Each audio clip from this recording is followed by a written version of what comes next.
ආවර තැන්පතු video බලන්න අපු යාළුවෙක්ට ඉතින් මම ඔයාලට ආවා NSB බැංකුවේ අලුත්ුණු රේට් එක කියන්න. ඉතින් යාළුවනේ ඔයා අපේ channel එකට අලුත් යාළුවෙක් නම් channel එක subscribe කරලා එකතු වෙන්න.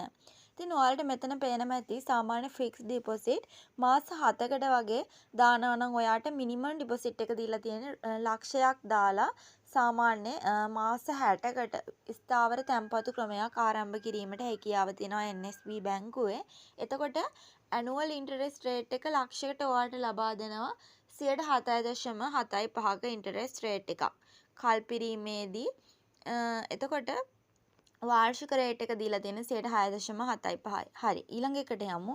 fixed deposit එක මාස 60කට දීලා තියෙනවා. ඊළඟ එක ආයෙ ඔයාලට පුළුවන් කැමති කෙනෙක් ඉන්නවනම් ලක්ෂ 10ක් වගේ තැන්පත් කරන්න. එතනදි දීලා තියෙන්නේ annual rate එක එයාලා 6.5%. ඔන්න ලක්ෂයක් වගේ දාන කෙනෙක්ට 7.75ට ඉහළ රේට් එකට යාමට හැකියාවක් තියෙනවා. ඊට පස්සේ fixed deposit එක මාස 60කට තියෙනවා ආයෙ ලක්ෂ 10ක් වගේ දැමීමේ හැකියාව තියෙනවා. එතනදී 7ක වගේ interest rate එකක් තියෙනවා. ඒක දෙන්නේ වෙනම එකක්. හරිද?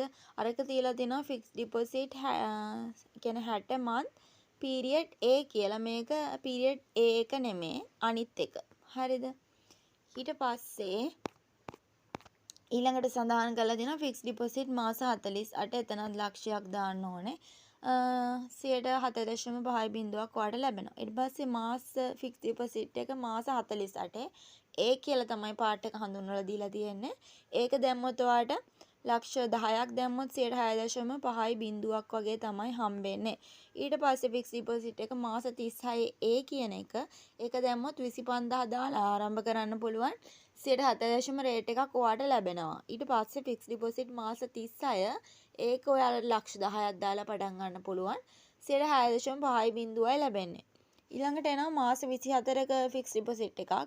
ඒකෙදි ලක්ෂ 10ක් දාන්න ඕනේ 6.75ක් ලැබෙනවා. ඊට පස්සේ එනවා fixed deposit එක මාස 24කට දාන්න පුළුවන්. රුපියල් 1000ක් දාලා පටන් ගන්න පුළුවන්. ඔන්න 7.25ක රේට් එකක් ලබා දෙනවා. ගොඩක් හොඳයි නේද? ඔන්න ඔයාලට පොඩි මුදලේ ඉඳලා තැන්පත් කරගෙන පොලිය වැඩි කරගෙන ඉහළට යන්න සුපිරි ක්‍රමයක් මේක NSB බැංකුවේ රුපියල් 1000 ඉඳලා පටන් ගන්න පුළුවන්. පොලිය එකතු වෙනවා. එහෙම ඔයාලට මුදල් තැන්පත් කරගෙන යන්න කෙලින්ම ලක්ෂ 10ක් හදාගත්තොත් එතනින් එහාට ඔයා ගොඩ මොකද පොලිය ලබා ගැනීමට හැකියාවක් තියෙනවා. ඉතින් ඒක නිසා අනිවාර්යෙන් මේ වගේ ට්‍රිප්ස් අනුගමනය කරන්න. ඉතින් පොලියෙන් ජීවත් වෙන කෙනෙක් බවට පත් වෙන්න. ඊට පස්සේ තියෙනවා fixed deposit ක්‍රමයක්. ඒකෙදි තියෙනවා මේ ලක්ෂයක් වගේ තැන්පත් කරන්න තියෙන්නේ 9.25ක රේට් එකක් දීලා තියෙනවා.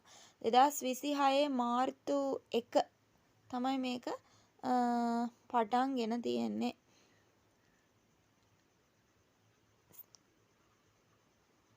හොඳ. එතකොට fixed deposit එකක් තියෙනවා මාස 12ට. ඒකේ ලක්ෂයක් වගේ නෑ රුපියල් 1000ක් වගේ දාන්න ඕනේ. 6.75ක රේට් එකක් තියෙනවා. මාස 12කට වගේ දානවා නම් 25000ක් දාලා 6.75 රේට් එකක් ලබා ගන්න පුළුවන්. ඒ වගේම මාස 7කට වගේ ඔයා FD එකක් දානවා නම් ලක්ෂ 5ක් වගේ දැම්මොත් 6.6%ක රේට් එකක් ඔයාට ලැබෙනවා. ඒ වගේම මාස 6කට වගේ fixed deposit එකක් දානවා නම් රුපියල් 1000ක් දාලා පටන් ගන්න පුළුවන්. 6.5%ක රේට් එකක් ලැබෙනවා. ඉතින් පෙන්ෂන් අයටත් තියෙනවා. ඔයාලට මේව ගැන වැඩි විස්තර දැනගන්න ඕන නම් channel එක subscribe කරලා එකතු වෙන්න. මොකද යමු calculation part එකට. නේ මම calculation app එකට ඇවිල්ලා ඉන්නවා. අපි බලමු සාමාන්‍ය ලක්ෂයක් වගේ දාද්දි එයාලා ලැබෙනවා 7.75ක රේට් එකක්. ඒත් එක්කම ලක්ෂ 10ක් වගේ ඩිපොසිට් කරොත් 6.5%ක රේට් එකක් ලැබෙනවා. බලමු calculation කළා මේ ක්‍රම දෙකටම ඔයාලට කොච්චර පොලි අනුපාතයක් ලැබෙනවද කියලා. මුලින්ම මම ලක්ෂ 10ක් ඩිපොසිට් කරගෙන බලමු. එතනදී හම්බෙන රේට් එක තමයි 6.5%ක රේට් එකක්. එතකොට සාමාන්‍ය වර්ෂයකටම ඔයාට ලැබෙනවා 65000ක මුදලක්. මේක හම්බෙන්නේ මාස 60කට. මාස 60කට කියන්නේ අවුරුදු 5කට ලැබෙනවනේ. ඉතින් අපි මේක ගුණ කරන්න ඕනේ 5කින්. එතකොට ඔයාට සාමාන්‍ය මාස 60කින් පස්සේ 3,25,000ක වගේ පොලි අනුපාතයක් ලක්ෂ 10ක් දැම්මොත් ඔයාට ලබා ගැනීමේ හැකියාවක් තියෙනවා. ඉතින් channel එකට අලුත් යාළුවෝ වෙන්න subscribe කරලා එකතු වෙන්න මේ වගේ වැදගත් තොරතුරු දැනගන්න. හරි. ඊළඟට අපි බලමු සාමාන්‍යයෙන් අපි ලක්ෂයක් වගේ ඩිපොසිට් කරොත් ඔයාලා ලක්ෂයක් වගේ ඩිපොසිට් කරනවා ලක්ෂයක් ඩිපොසිට් කරාම මෙතන දෙන්නේ 7.75ක ඉන්ටරෙස්ට් රේට් එකක්. ඒ කියන්නේ ලක්ෂයක මුදලක් දැම්මොත් ඔයාට අවුරුද්දකටම හම්බෙන්නේ රුපියල් 7750. එතකොට මේක දාන්න තියෙන්නේ මාස 60කට වගේ ස්ථාවර තැන්පතුවක. එතකොට මාස 60ක් කියන්නේ එතනදී අවුරුදු 5ක් වගේ සෙට් වෙනවා. එතකොට අපි අවුරුදු 5කින් වැඩි කරලා ගමු. අවුරුදු 5කටම ඔයා ලක්ෂයක් දැම්මොත් රුපියල් 38750ක පොලියක් තමයි ඔන්න අවුරුදු 5ටම ලැබෙන්නේ.